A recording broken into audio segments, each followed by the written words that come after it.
attitude happened to the man in court yesterday? He should have been sorted out, not just given a slap on the wrist, specifically because he was a policeman. He should have been made even more of an example because he's a policeman. We trust men like that.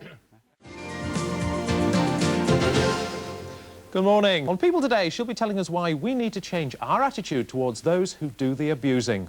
They completely ignore the core of the problem, the cause, and deal only with the symptoms. These children need every ounce of help we can give them, but that's not all. You have to deal with the cause of the problem to make any real difference. Victims are delighted with the progress. This woman was abused as a child, and the images still circulate the internet. It's difficult to be a complete person when you know there's these images of the things that happen to you floating about the internet and that other people are getting pleasure from them. That's hard. How attractive, then, the possibility of electronically tracking known offenders wherever they go and preventing them doing it again. Newsnight has been given access to a system currently being tested by the government and called the Virtual Probation Officer. It was developed by a woman, Keenan, who knows only too well the damage that paedophiles can do. I spoke to one of these child molesters. I asked him straight. I said, what is it that would stop you? And his response to me was,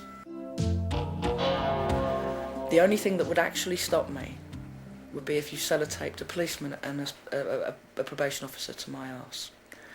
And as blunt and as straight as that was, it sat with me for ages.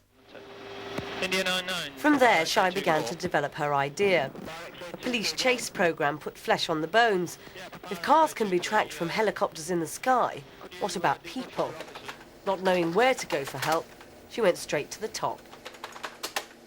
She emailed NASA. NASA did help Shai, explaining how their tracking system worked. My sex offenders management team could have one of these.